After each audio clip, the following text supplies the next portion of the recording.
ചെമ്പനീർ പൂവിൻ്റെ നാളത്തെ എപ്പിസോഡിൻ്റെ വിശേഷങ്ങളിലോട്ട് എല്ലാവർക്കും സ്വാഗതം. അപ്പോൾ സച്ചിയുടെയും രേവതിയുടെയും ജീവിതത്തിലെ ഏറ്റവും നല്ല ശുഭമുഹൂർത്തത്തിലോട്ട് വഴിതിരിച്ചു വിടുവാണ് നാളത്തെ എപ്പിസോഡിലൂടെ. അപ്പോൾ അതെന്താ സംഭവം എന്ന് വെച്ചാൽ, അതായത് രേവതി താമസിച്ചെഴുന്നേക്കുന്നിടത്ത് നിന്നാണല്ലോ ഇന്നത്തെ എപ്പിസോഡ് അവസാനിക്കുന്നത്. അപ്പോൾ ചന്ദ്ര ചോദിക്കുന്നുണ്ട്, നിനക്ക് എന്താണ് ഈ സമയം ഇപ്പോൾ 7 മണിയായില്ലേ, ഈ സമയത്തൊക്കെയാണ് എഴുന്നേറ്റ് വരുന്നതെന്ന് ചോദിക്കുമ്പോൾ രേവതി പറയുന്നുണ്ട്, അമ്മേ എനിക്ക് തീരെ വയ്യ, അതുകൊണ്ടാണ് ഞാൻ ഉറങ്ങിപ്പോയെന്ന് പറയുമ്പോഴൊന്നും ചന്ദ്ര അത് വിശ്വസിക്കുന്നില്ലേ. ചന്ദ്ര പറയുന്നുണ്ട്, നിന്റെ അടവ് പുതിയ അടവായിട്ട് വന്നിരിക്കുക, അവള് അടുക്കളയിലെ പണിയൊന്നും എടുക്കാതിരിക്കാൻ. നിന്റെ സ്വഭാവം, നിന്റെ മനസ്സിലിരിപ്പൊക്കെ എനിക്ക് നല്ലോണം അറിയാടി. ഇവിടെ ഞങ്ങളെ കൊണ്ട് പണിയെടുപ്പിക്കാനല്ലേ നീ ഈ വയ്യായികയൊക്കെ അഭിനയിക്കുന്നതെന്നൊക്കെ ചന്ദ്ര രേവതിയെ ചീത്ത പറയുന്നുണ്ട്. സത്യത്തിൽ രേവതിക്ക് നല്ല വയ്യ. അപ്പോൾ ഇതൊക്കെ കേട്ടോണ്ടാണ്, ഈ ചീത്ത പറച്ചിൽ കേട്ടോണ്ടാണ് സച്ചി മുകളിൽ നിന്നും ഇറങ്ങി വരുന്നത്. അപ്പോഴേക്കും സച്ചി ചോദിക്കുന്നുണ്ട്, ഇവിടെ എന്താ പ്രശ്നം എന്ന് ചോദിക്കുമ്പോഴേക്കും ചന്ദ്ര ഒന്ന് ഞെട്ടും. കാരണം സച്ചിയെ കുറച്ച് പേടിയുണ്ടല്ലോ ചന്ദ്രക്ക്. എന്താ പ്രശ്നം, എന്തിനാ അമ്മ രാവിലെ തന്നെ രേവതിയെ ചീത്ത പറയുന്നതെന്ന് ചോദിക്കുമ്പോൾ ചന്ദ്ര പറയുന്നുണ്ട്, പിന്നെ സമയം നോക്കടാ, നിന്റെ ഭാര്യ ഇറങ്ങി വരുന്ന സമയമാണ് ഇത്, 7 മണി. ഇവൾ അന്നത്തെ പോലെ പുതിയ പരിപാടി ഒരുക്കുക ഇവിടുത്തെ പണിയൊന്നും എടുക്കാതിരിക്കാൻ വേണ്ടിയിട്ട്. ഞാൻ ഇനി ഇത് അനുവദിക്കില്ല എന്ന് പറയുമ്പോൾ രേവതി പറയുന്നുണ്ട്, സച്ചിയേട്ടാ എനിക്ക് ഒട്ടും വയ്യ, തലയൊക്കെ നല്ല വേദന, ശരീരം എന്തോ ഭയങ്കര ബുദ്ധിമുട്ടൊക്കെ തോന്നുന്നു എന്ന് പറയുന്നുണ്ട്. അപ്പോൾ സച്ചി പറയും, രേവതി നീ തൽക്കാലം ഇപ്പം പണിയൊന്നും എടുക്കണ്ട, നീ പോയി നല്ലോണം റെസ്റ്റ് എടുക്കും, നീ എന്തിനാ ഈ വയ്യായിക വെച്ച് അടുക്കളയിലോട്ട് കയറുന്നതെന്ന് ചോദിക്കുമ്പോഴേക്കും രേവതി പറയുന്നുണ്ട്, അതൊന്നും സാരമില്ല സച്ചിയേട്ടാ, ഞാൻ പോയി പണിയെടുക്കാമെന്ന് പറയുമ്പോഴേക്കും ചന്ദ്രക്ക് സന്തോഷമാവും. കാരണം രേവതി അടുക്കളയിൽ കയറുന്നുണ്ടല്ലോ. പക്ഷേ സച്ചി സമ്മതിക്കുന്നില്ല. രേവതി നിന്നോട് ഞാൻ എവിടെ പോയി റെസ്റ്റ് എടുക്കാനാ പറയുന്നതെന്ന് പറയുമ്പോൾ ചന്ദ്ര ചോദിക്കും, എവിടെ പോയി റെസ്റ്റ് എടുക്കാൻ, അവളിപ്പോൾ റെസ്റ്റ് ഒന്നും എടുക്കാൻ ഇവിടെ സ്ഥലമൊന്നുമില്ല, ഈ ആഴ്ച ശ്രുതിക്കും ഉള്ളതാണ് ആ മുറി, അവൾ എവിടെ പോയി പിന്നെ റെസ്റ്റ് എടുക്കാൻ പോവാം, അവൾക്ക് റെസ്റ്റ് ഒന്നും പറ്റത്തില്ല എന്ന് പറഞ്ഞിട്ട് സച്ചിയും ചന്ദ്രയും കൂടി തർക്കിക്കുവാണ്. ഈ സമയത്ത് നമ്മുടെ രേവതിക്ക് വൊമിറ്റിംഗ് വരുവാണ്. രേവതി നേരെ ബേസിലോട്ട് ഓടുകയാണ്, ഛർദ്ദിക്കാൻ വന്നിട്ട് നേരെ പോയി ഛർദ്ദിക്കുവാണ്. അപ്പോൾ ഇത് കാണുമ്പോഴേക്കും ചന്ദ്രക്കൊരു ചെറിയ സംശയം അടിക്കുന്നുണ്ട്.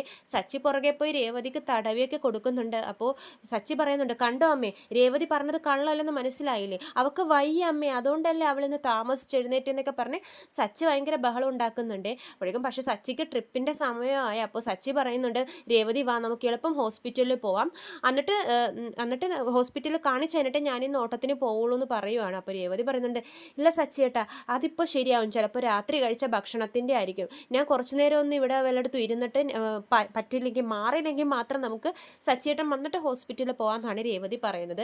രേവതി അറിയാലോ, എത്ര നിർബന്ധിച്ചാലും ഹോസ്പിറ്റലിൽ പോകില്ല, അസുഖം കൂടിക്കഴിഞ്ഞാലേ പോകത്തുള്ളൂ. അവസാനം സച്ചി പറയുന്നുണ്ട്, എന്നാൽ ശരി, എനിക്കിപ്പോൾ അത്യാവശ്യമായിട്ട് ഓട്ടം വന്നിട്ടുണ്ട്, അത് കഴിഞ്ഞിട്ട് ഞാൻ തിരിച്ചു വരും, അപ്പോഴും നിനക്ക് കുറവില്ലെങ്കിൽ എന്തായാലും ഹോസ്പിറ്റലിൽ പോകാമെന്ന് പറയുവാണ്. പക്ഷെ ചന്ദ്ര ഈ സീനൊക്കെ കണ്ട് ചന്ദ്രക്ക് നല്ല സംശയമുണ്ട്. കാരണം രേവതിയുടെ വയ്യായികയും വൊമിറ്റിംഗ് ഒക്കെ കണ്ടപ്പോഴേക്കും ചന്ദ്ര ഇങ്ങനെ പരിങ്ങുവാണ് നിന്നിട്ട് ചന്ദ്ര മനസ്സിൽ വിചാരിക്കുന്നുണ്ട്, ഇവക്ക് എന്താ എന്നും പതിവില്ലാത്തൊരു ക്ഷീണമൊക്കെ, ഈശ്വര ഇനി ഇവളുടെ വയറ്റിൽ. ചന്ദ്രക്ക് അങ്ങോട്ട് ടെൻഷൻ കയറി വരുവാണേ. ചന്ദ്ര നേരെ പോകുവാണ് അവിടെ നിന്ന് ശ്രുതിയുടെ മുറിയിലോട്ട്.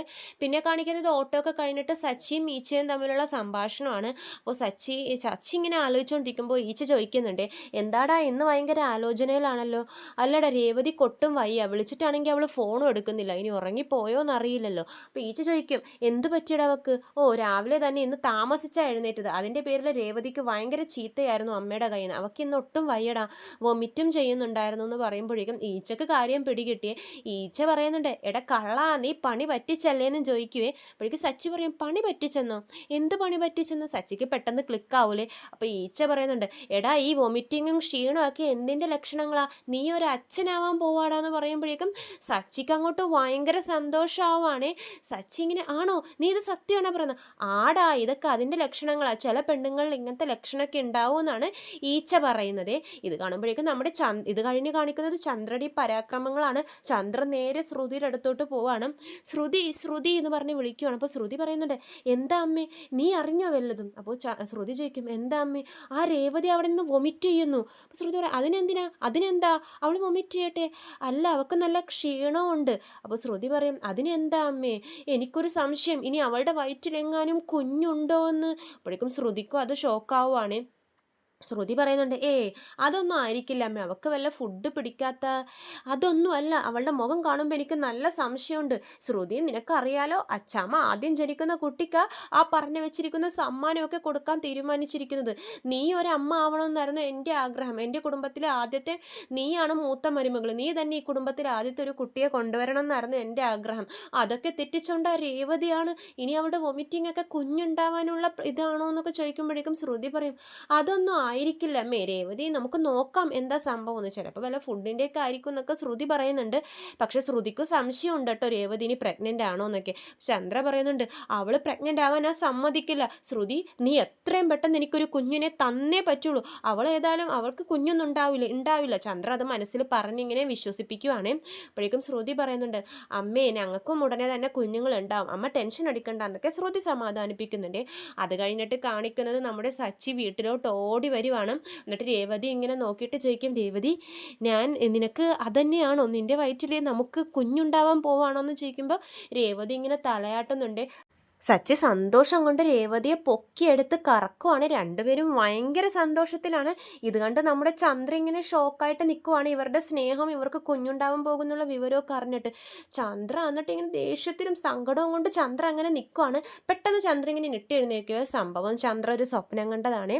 അപ്പോൾ ഈ ചന്ദ്ര ഇങ്ങനെ ഞെട്ടി എഴുന്നേറ്റിട്ട് ഇങ്ങനെ വിചാരിക്കുന്നുണ്ട്, ദൈവമേ ഇനി അവൾ ശരിക്കും ഗർഭിണിയാണോ? അപ്പോഴേക്കും നമ്മുടെ സച്ചി ഓടി വരുവാണ്. ഈച്ച പറഞ്ഞല്ലോ ഇതാണ് സംഭവം എന്നൊക്കെ. അപ്പോൾ സച്ചി പറയും, രേവതി വാ നമുക്ക് ഹോസ്പിറ്റലിലോട്ട് പോകാമെന്ന് പറയുകയാണ്. അപ്പോൾ രേവതി പറയും, ഹോസ്പിറ്റലിലോ, എന്തിനാ സച്ചിയേട്ടാ?